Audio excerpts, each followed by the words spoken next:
There is a specific kind of pain that comes from looking back and realizing you have been lying to yourself for years.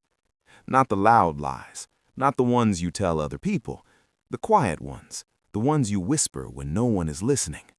I will start tomorrow. I just need to feel ready first. This is not the right time. You have said these words so many times they do not even feel like lies anymore.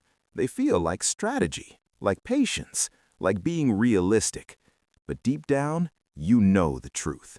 Tomorrow never comes. There was a woman named Rachel who lived in a small apartment in the city. She was 31 years old. She worked in an office. She came home tired. She scrolled on her phone. She watched shows. She went to bed late. She woke up tired again. Rachel wanted to change. She really did. She wanted to wake up early. She wanted to exercise. She wanted to write. She wanted to learn something new.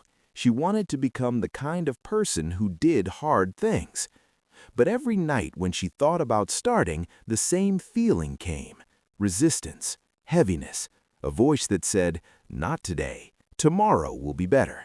So she waited, and waiting became her identity.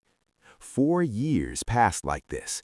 Rachel told herself she was just being careful. She was waiting for the right moment, waiting to feel motivated, waiting for life to be less busy, waiting for the perfect plan. But the truth was simpler. She was afraid, not of failure, of commitment, of becoming the kind of person who could not make excuses anymore. Because once you start, you can no longer hide behind tomorrow. Every morning, Rachel's alarm went off at 6. She had set it with good intentions. Tonight is different, she would think. Tomorrow, I will wake up and go for a run. But when 6 came, she pressed snooze. Just 10 more minutes. Her body felt heavy. Her bed felt safe. The idea of getting up and doing something hard felt impossible. So she stayed, and she told herself it did not matter. One more day would not change anything. She was right. One more day did not change anything. But 4 years of one more day changed everything. You might be wondering what finally made Rachel change. Was it a breakdown? A wake-up call? A moment of inspiration?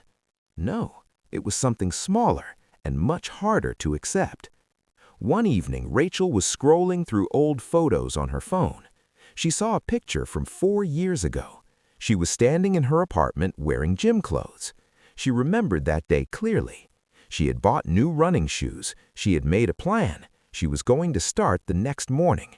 She felt excited, hopeful, ready. But she never started.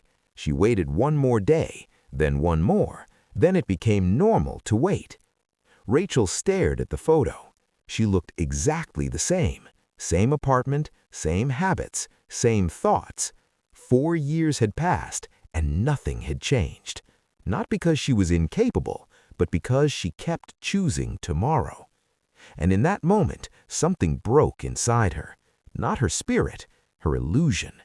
She realized she was not someone who was preparing to change. She was someone who was preparing to prepare, forever. The next morning, her alarm went off at 6. The same resistance came, the same heaviness, the same voice saying, "Wait until tomorrow." But this time, Rachel did something different. She did not fight the feeling. She did not try to feel motivated. She just moved. She sat up. She put her feet on the floor. She stood. She walked to the door. She put on her shoes. She stepped outside. Her body still felt heavy. Her mind still wanted to go back to bed. But she kept moving, not because she felt like it, because she decided that waiting was over. She did not run far, just 10 minutes. It was not impressive. It was not life-changing. But it was real. And when she came back, she realized something. She was not the same person who left. She was now someone who did the thing instead of talking about it. That identity shift was everything. Rachel did not wake up the next day transformed. She still felt resistance. She still wanted to stay in bed. But something was different now. She was no longer trying to become disciplined. She was disciplined. Not perfectly, but actually. The version of herself that said, "I will start tomorrow," no longer existed. She had been replaced by someone who started today. Most people think discipline is about motivation, about feeling ready, about having the right plan or the right circumstances. But discipline has nothing to do with feelings. Discipline is the moment you stop negotiating with yourself. Rachel spent 4 years negotiating, convincing herself that tomorrow would be better, that she just needed one more day to prepare, that starting was something future Rachel would handle. But future Rachel never came, because future Rachel was just present Rachel avoiding the truth. The truth that you already know what to do, you're just waiting for permission. Permission to feel ready, permission to be perfect, permission to start without fear.